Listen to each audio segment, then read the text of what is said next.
नमस्कार बंधुरा तोमरा सबाई केमन आछो। आशा करछि सबाई भालोई आछो। और आजके निये चले एलाम चिकेन मोगलाई रेसिपि निये। तो देरी ना करे शुरू करा जाक। प्रथमे कड़ाइये तेल गरम करे तार मध्य कुचनो पेঁয়াজ दिए दिलाम। पेঁয়াজटा एकटू नरम हये गेले तार मध्य पेस्ट करा आदा रसुन दिए देब। एकटू भालो मतो नाड़ाचाड़ा करे भेजे निये एर मध्य नुन हलुद जिरे गुड़ो धने गुड़ो काश्मीरी रेड चिली पाउडार और कुचनो काँचा लंका दिए नाड़ाचाड़ा करे एकटू कषिए नेब। कषानो हये गेले एर मध्य आगे थेके छोटो छोटो टुकरो करे राखा बोनलेस चिकेनगुलो दिए देब।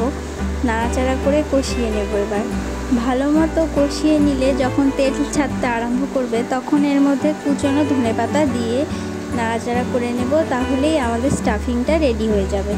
एखाने आमि 500 ग्रामेर मतो मयदा नियेछि। मयदाटाके नुन और तेल दिए एकटू भालो करे मयान दिए नेब। एबारे एटा जल दिए मेखे नेब। एकटू एकटू करे जल दिए माखबो। एकबारे बेशी जल दिए एकदमई माखा जाबे ना। बेश एकटा सफ्ट डो तैरी करे नेब।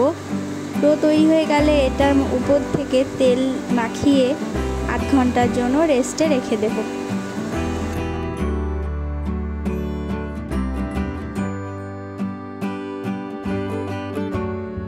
8 घंटा पर ढाका खुले आरेकटू हाथ दिए माखिए निए एकटू बड़ो साइजेर गोल गोल करे लिचि केटे नेब।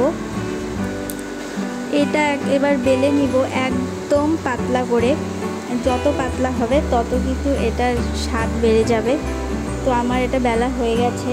এবারে আমি এখানে পেঁয়াজ কুচি রসুন কুচি আদা কুচি কাঁচা লঙ্কা কুচি ধনেপাতা কুচি আর নুন হলুদ একটা ডিম ফাটিয়ে দিয়ে ওপর থেকে ব্রেড ক্রাম্বস দিয়ে এটা ফেটিয়ে নেব। এবারে মোগলাই রুটিটার মাঝখানে প্রথমে চিকেনের স্টাফিংটা দিয়ে দেব। তারপর ওপর থেকে ডিমের ব্যাটারটা দিয়ে এপিট ওপিট আস্তে আস্তে একটু সাবধানে ফোল্ড করে নেব। ঠিক আমি যেভাবে দেখাচ্ছি। আর একটা কথা বারবার বলে দিচ্ছি, রুটিটা যত পাতলা করবে তত ভালো হবে। একটু চেপে চেপে ফোল্ড করে নেব, না হলে ভাজার সময় খুলে যেতে পারে।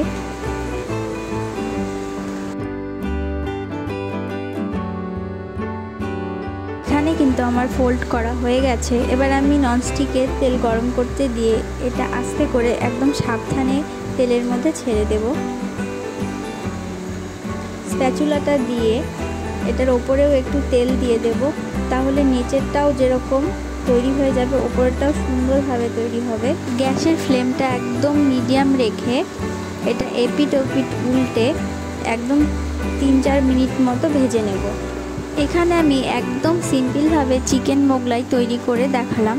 এবারে আর বাইরে না গিয়ে বাড়িতেই এভাবে চিকেন মোগলাই বানিয়ে নাও।